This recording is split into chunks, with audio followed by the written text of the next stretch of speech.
Jadi saudara-saudari, tujuannya saya kongsikan peristiwa ini, yaitu adalah contoh dari banyak-banyak liku-liku perjalanan pelayanan seorang pastor ataupun hamba Tuhan. Ya, itu yang maksud saya kongsikan itu. Tetapi bagi kita jemaat Tuhan, biasanya kan seorang pastor ini mengambil sikap tidak mau, yaitu membiarkan jemaatnya atau orang lain tahu perkara-perkara sebenarnya. Sebab kalau mereka kongsikan kepada jemaat Tuhan, itu akan membebankan mereka, itu akan menyusahkan mereka. Jadi biasanya seorang pastor itu, seseorang hamba Tuhan, kalau boleh tidak mau mengongsikan pergumulan mereka, sebab itu akan membebankan. Jadi itu yang jemaat mungkin tidak tahu, ada tahu, tetapi itulah yaitu cabaran. Jadi karena tanggung jawab seorang pastor yang seharusnya meringankan beban itu. Dan apabila mereka dihargai dalam cara manapun sebagai manusia biasa, itu tentu sekali dilihat sebagai satu seperti anugerah, ya. Jadi mereka tidak minta, mereka tidak tidak membebankan, tetapi apabila yaitu hamba Tuhan diberkati, itu dikirakan sebagai anugerah, sebagai sesuatu yang lebih daripada apa yang Tuhan panggil mereka. Jadi pada pagi ini ya, kita akan menghayati yaitu dasar alkitabiah kita menghargai setiap hamba Tuhan, yaitu oleh karena anugerah Allah ke atas mereka. So menghargai anugerah Allah. Mungkin kita akan lihat, kenapa kita tidak menghargai pastor? Tetapi kita akan lihat mengapa kita mengutamakan anugerah Allah, mengutamakan anugerah Allah ke atas pastor-pastor. Jadi mari kita perhatikan dari Efesus ya, bab 4 ayat 11 hingga 13. Kita akan baca dia bersama-sama dengan saya, dengan suara yang kedengaran. Boleh? 1, 2, 3. Dialah yang memberikan baik rasul-rasul maupun nabi-nabi, baik pemberita-pemberita Injil maupun gembala-gembala dan pengajar-pengajar, untuk melengkapi orang-orang kudus bagi pekerjaan pelayanan, bagi pembangunan tubuh Kristus, sampai kita semua telah mencapai kesatuan iman dan pengetahuan yang benar tentang anak Allah, kedewasaan penuh dan ingat pertumbuhan yang sesuai dengan kepenuhan Kristus. Jadi ada 4 perkara yang saya mau kongsikan kepada kita di sini tentang panggilan seorang hamba Tuhan.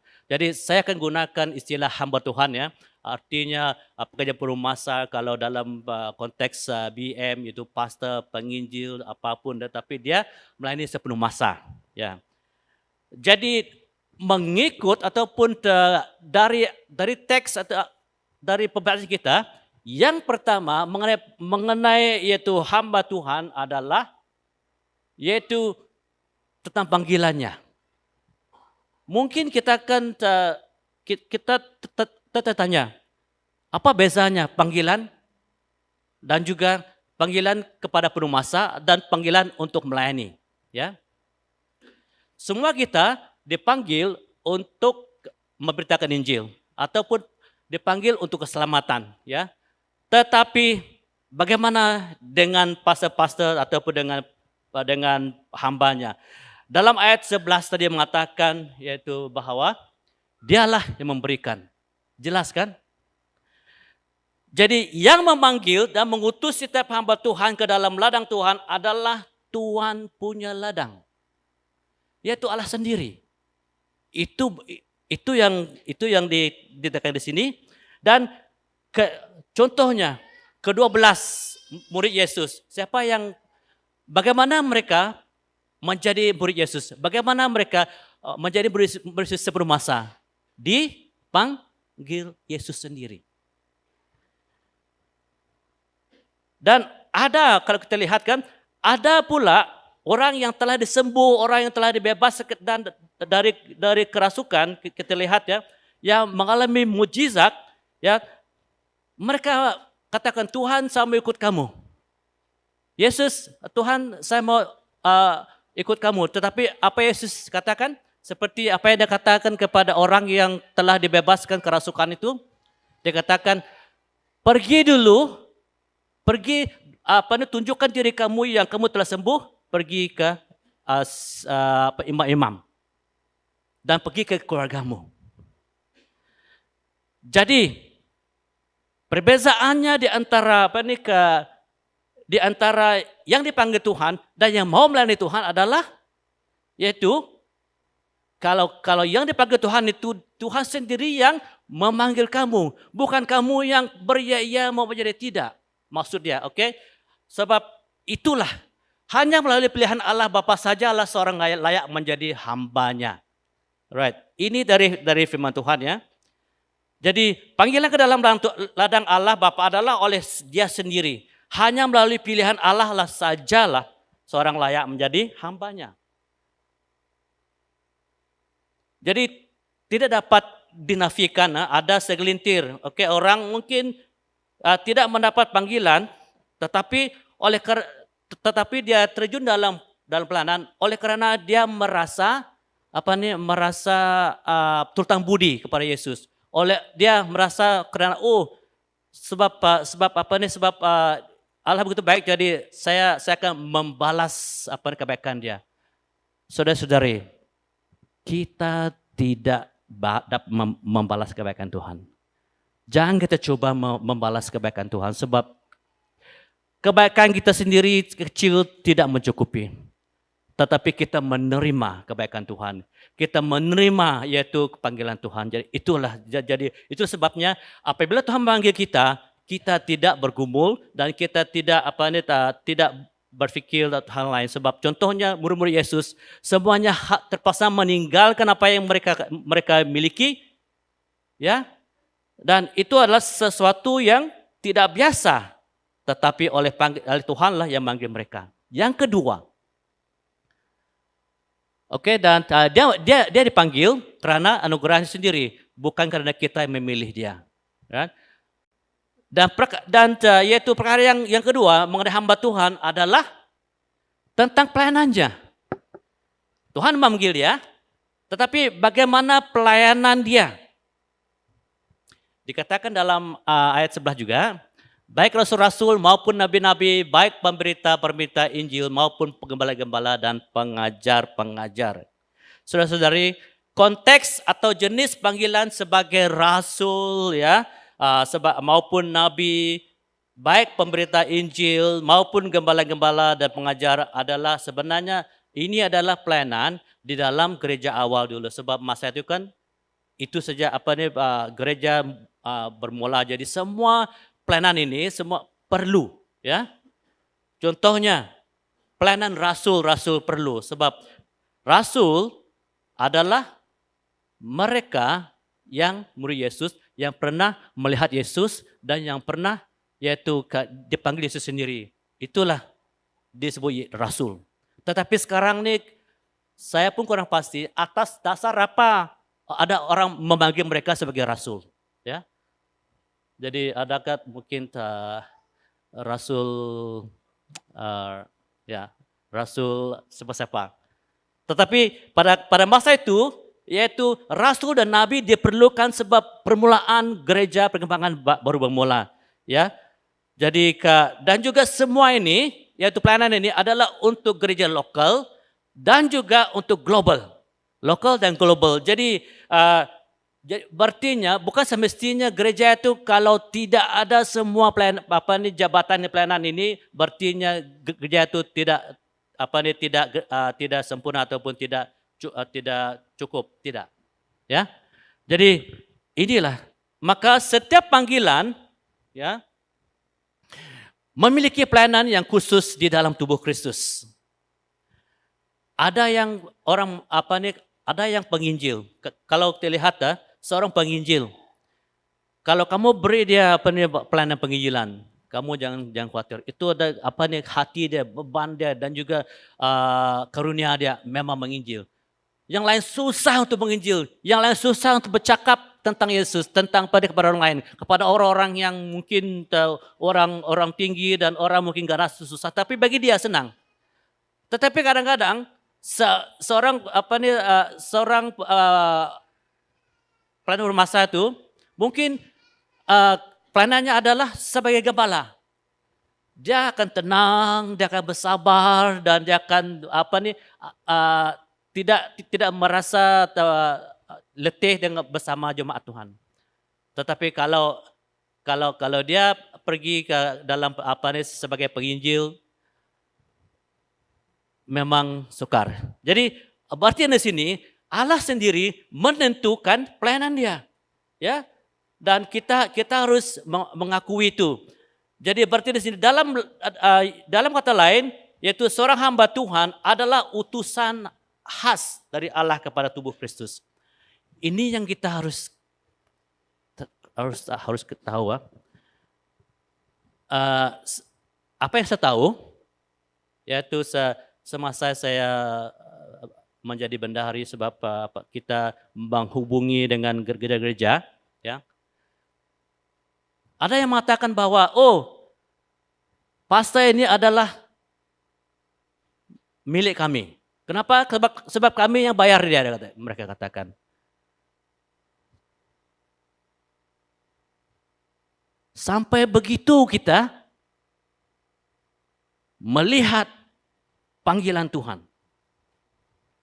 So, setiap panggilan memiliki peranan yang khusus di dalam tubuh Kristus. Dan setiap hamba Tuhan adalah utusan khas dari Allah kepada tubuh Kristus. Ingat bahwa sesiapapun, yaitu ke pastor dan penjuru masa, siapapun dia, ingat dasarnya adalah Allah yang memilih dan Allah yang mengutus, maka dia adalah utusan Allah.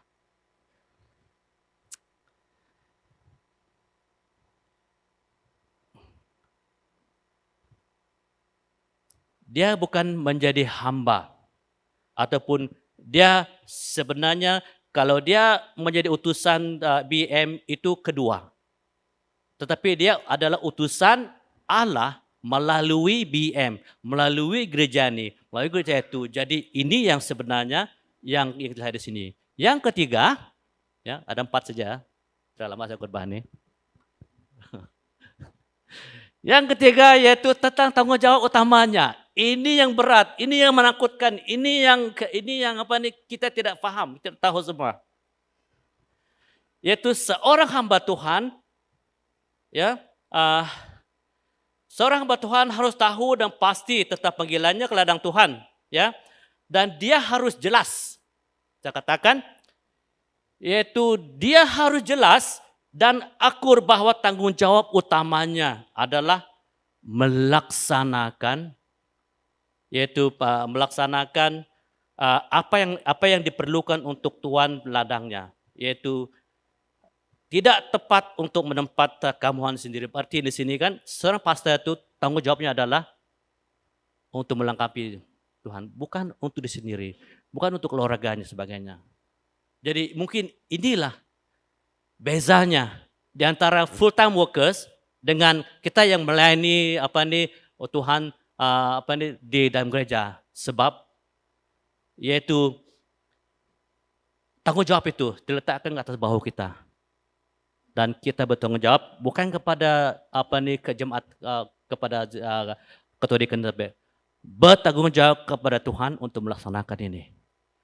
Jadi itulah kadang-kadang kami pastor ataupun permasalahan ini, sebab kami juga adalah manusia biasa. Bukan yang IQ yang sangat tinggi, bukan yang pintar, tapi oleh karena panggilan itu kami sedaya upaya kami memberi yang terbaik. Tetapi terbaik itu mungkin bukan yang terbaik bagi orang lain. So, tetapi panggilan adalah untuk bertanggung jawab ke atas melengkapi jemaat Tuhan. Okay? Dan hamba Tuhan harus mampu terlibat sendiri untuk mengajar, melatih dan membimbing jemaat untuk terlibat di dalam pelayanan dalam tubuh Kristus. Sepertinya saya. Sebenarnya semasa saya kecil ataupun semasa sebelum saya datang ke untuk melayani, saya sangat-sangat takut. saya sangat segan untuk bercakap dengan di hadapan orang, dan saya tidak pernah terfikir bahwa saya akan berdiri di depan ataupun bercakap dengan orang yang banyak. Kenapa? Sebab pada masa dulu saya tidak dapat bercakap begini. Saya begitu kan, troll lagi, ya.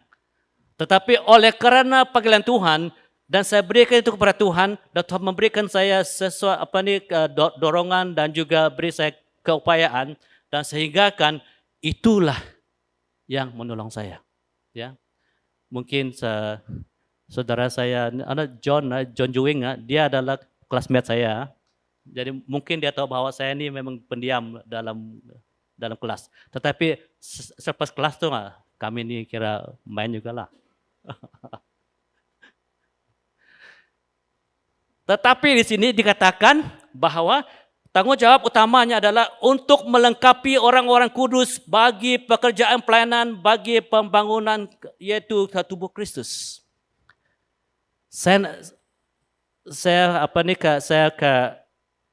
Saya kira sama-sama dengan pastor-pastor yang lain, inilah tanggung jawab kami.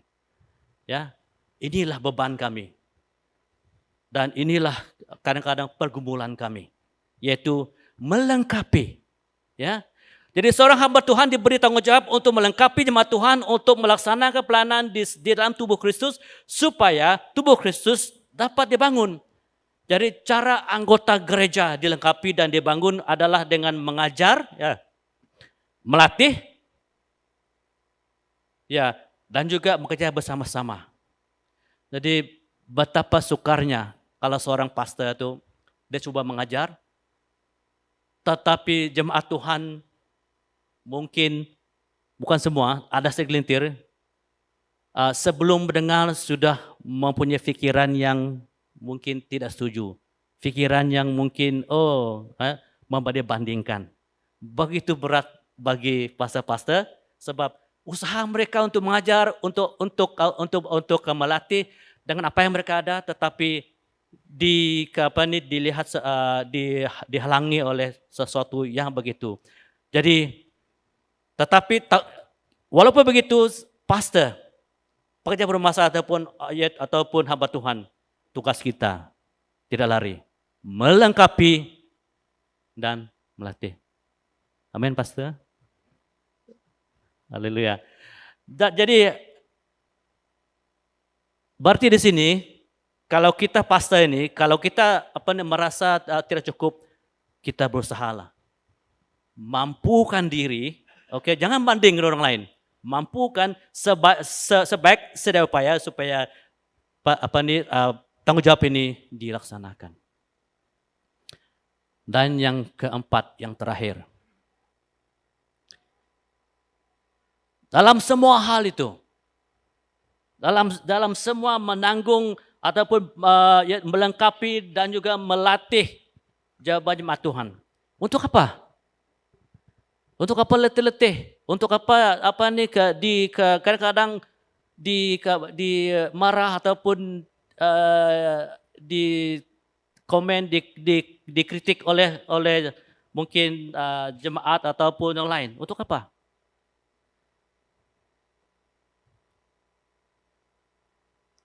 Inilah matlamatnya. Take courage, pastors. Take courage, leaders. Kuat kesemangat. Inilah tujuannya. Inilah matlamatnya kita melayani. Inilah matlamatnya kita melengkapi, kita melatih. Dikatakan di sana, yaitu sampai kita semua telah mencapai kesatuan iman dan pengetahuan yang benar tentang Allah, kedewasaan penuh dan tingkat pertumbuhan yang sesuai dengan kepenuhan Kristus. Oke, jadi inilah. Setelah kita melatih dan setelah kita melengkapi, kita akan diberi ataupun mendapat kedewasaan dalam iman kita. Tanpa pelatihan, tanpa pelengkapan, I'm sorry, kita tidak akan bertumbuh. Kita tidak akan melihat kesatuan itu. Jadi inilah matlamatnya. Senang saja. Matlamatnya adalah supaya gereja-gereja tidak berpecah. Supaya gereja-gereja walaupun berselisihan kefahaman, tetapi perpecahan itu tidak akan terjadi. Tapi sebaliknya, yaitu different opinion itu akan menguatkan kita supaya gereja ini mempunyai yaitu gereja yang dinamik, gereja yang memiliki yaitu banyak-banyak yaitu karunia, banyak gift, tetapi digunakan satu yaitu untuk kedewasaan gereja. So mungkin pastor dalam BM pastor ia akan berpindah-pindah, mengikut berapa tahun dan sebagainya. Dan kadang-kadang tuh ke pastor ataupun hamba Tuhan melatih dan melayani mungkin dalam 3-4 tahun begitu hasilnya belum ada. Jangan kecewa. Tetapi usahanya adalah kita melatih. Matlamatnya siapa yang tahu, siapa yang menentukan itu Allah sendiri. Jadi beginilah mungkin yang dapat menyaksikan jemaat Tuhan telah dilengkapi dan membangun dalam kematangan Kristenan adalah jemaat sendiri kan. Kamu sendiri, pastor melatih, yaitu ke jemaat Tuhan untuk melayani, yaitu tanggung jawab pastor. Bukan kamu semua yang selalu buat itu khotbah sendiri, semua sendiri. You are a lone ranger, bukan. Kalau ada seorang pastor yang begitu, mereka merasa jemaat Tuhan ini tidak begitu layak, tidak begitu pandai. Jadi bagus saya sendiri semua. Itu bukan memenuhi panggilannya. Panggilannya adalah untuk melengkapi, berarti setelah dia keluar dari tempat itu, jemaatnya at least tahu bagaimana untuk melayani, untuk khotbah, dan mungkin untuk counseling dan sebagainya. Jadi apa yang diajar itu mereka akan dapat lakukan. So ini yang tugas kami sebagai hamba Tuhan, yaitu melayani dan melengkapi, dan setelah kami Tuhan panggil kami ke mana-mana pun pertumbuhan sudah berlaku. Ya, jadi itu yang matlabatnya, yaitu untuk kesatuan iman, untuk kedewasaan penuh, dan juga pertumbuhan itu akan berlaku. I'm sure, saya percaya dan saya tahu. Biasanya kita katakan percaya dan yakin kan. Sudah pun percaya, yakin lagi ya. Bahwa gereja ini bertumbuh sekarang oleh karena dilengkapi, oleh karena dilatih oleh pastor-pastor seperti dulu. Mereka tidak ada di sini, tetapi itulah tugas utamanya. Jadi tanpa dilengkapi dan dilatih oleh hamba Tuhan, jemaat akan mengalami kecacatan dalam mencapai kedewasaan dalam iman. Ada gereja yang mengatakan, kami tidak perlu pastor. Oke. Kami boleh belajar sendiri, yes. Tetapi ada kebaikannya seorang pastor, gereja itu memiliki pastor sebab dia dipanggil khas untuk melengkapi dan melayani. So ini sesuatu yang kita harus pikirkan. Dan sekarang saya percaya mungkin kalau tidak silap di dalam BM ada 200 lebih gereja yang tidak ada pastor, yang tidak memiliki church pastor. Jadi apa yang kita lakukan? Doa supaya Tuhan memanggil dan Dia mengutus. Amin. Ada cabaran sebagai hamba Tuhan, ya saya akan hanya sebentar lalu saja, yaitu melayani dengan kerelaan hati karena memberi diri kepada panggilan Tuhan. Jadi inilah cabarannya. Mereka hamba Tuhan pergi melayani bukan untuk diri sendiri, yaitu untuk melayani Tuhan sepenuh masa. So cabarannya ada cabaran dari keluarga, cabaran dari kawan, cabaran yaitu dan banyak lagi. Hanya oleh karena dia sudah buat keputusan untuk melayani Tuhan sepenuh masa. Dan juga seperti yang apa saya katakan tadi, yaitu cabaran hamba Tuhan yaitu bertanggung jawab untuk melengkapi dan mengajar jemaat Tuhan sebagai keutamaannya.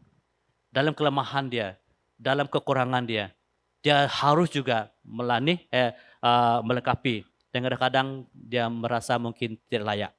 Cabarannya adalah tetap percaya dan tetap teguh bersama Tuhan dalam pelayanan. Ya, jangan biarkan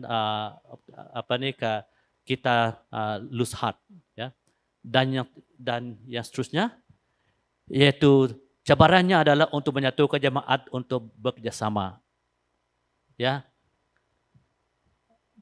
jangan fikir hanya pastor itu hanya khotbah saja.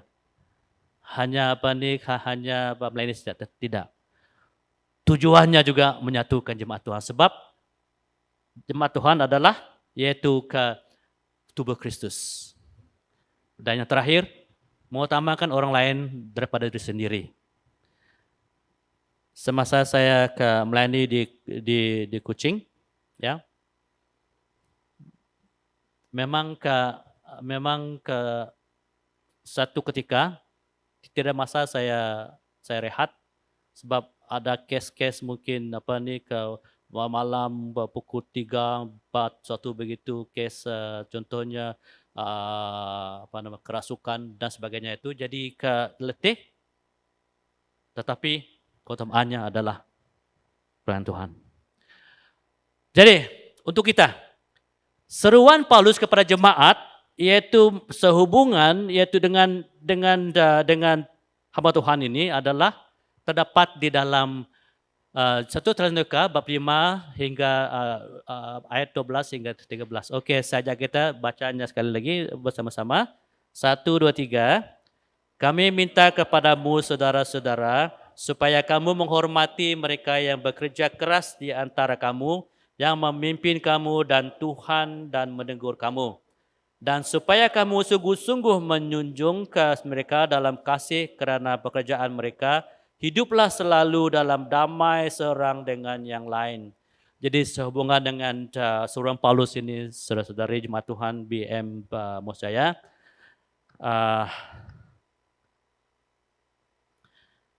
inilah juga menggerakkan dulu NECF ya, menggerakkan mereka supaya mengadakan yaitu Pastors Appreciation. Ini bukan BM saja, tapi ini bermula dari jemaat dari NECF dulu, National Musical Fellowship. Dan itulah ada kebaktian begini. Jadi kesimpulannya apa yang saya katakan pada kita pada pagi ini yaitu dalam kita menyatakan penghargaannya kepada hamba Tuhan yang melayani atau beribadah bersama di dalam gereja ini, kita juga harus terlebih dahulu ya menghargai anugerah Allah ke atas mereka. Jangan lupa, sebab anugerah Allah lah yang memanggil mereka. Jadi bukan kerana mereka mau, bukan kerana mereka mampu, tetapi oleh karena anugerah Allah. Jadi disebabkan anugerah Allah Bapa, mereka telah dipilih ya. Mereka telah dipilih dan dipanggil menjadi hamba Tuhan. Dan dengan anugerah juga mereka mampu melayani jemaat Tuhan ya, ke atas hamba Allah. Dan anugerah Allah Bapa telah memilih dan memanggil mereka menjadi hamba Tuhannya. So, jadi what can we say? Selepas semua ini, apa tindakan kita? Apa yang harus apa respon kita? Jadi saya ajak kita, alright, marilah kita saling menghargai satu dengan yang lain, khasnya terhadap pastor-pastor yang melayani kita dalam gereja BM Mosjaya ini. Ya mungkin bukan saja pada hari khusus seperti ini ya, tetapi juga penghargaan kita juga tetap ditunjukkan ya, bukan saja pada hari ini, tetapi sokongan kita, penghargaan kita terhadap pastor-pastor ataupun hamba Tuhan adalah selalu ataupun melalui doa untuk mereka dan juga kita datang ke gereja. Sebenarnya hadiran kita ini mendorongkan setiap hamba Tuhan. Kamu berusaha dan itu seolah menghargai kepada mereka. Dan juga mungkin ucapan terima kasih dan memberkati sebagainya. Ada cara yang lain. Jadi inilah yang saya ingin saya sampaikan kepada kita, ya, yaitu hargailah anugerah Allah ke atas hamba Tuhan. Dan harga itu menurut kebaikan Tuhan ke atas diri sendiri. Mari kita berdoa. Bapa di surga, terima kasih karena anugerah-Mu, hamba-hamba Tuhan, bukan saja di IBM, tapi di seluruh dunia, yang telah menyahut yaitu panggilan untuk melayani Engkau Tuhan. Tuhan, khasnya Tuhan untuk hamba-hamba Tuhan yang ada di BIM Mosjaya, biarlah Tuhan memberkati mereka, kuatkanlah mereka dan jaga mereka, dan biarlah mereka juga Tuhan menjadi berkat kepada jemaat Tuhan di BIM Mosjaya. Tuhan, saya doakan supaya jemaat di BIM Mosjaya ini Tuhan, mereka adalah orang yang begitu mengasihi Tuhan, dan biarlah kelimpahan kebaikan Tuhan dicurahkan ke mereka, dan mereka juga akan dikuatkan, mereka akan diberkati. Haleluya Kristus. Dalam nama Kristus kami sudah berdoa. Amin.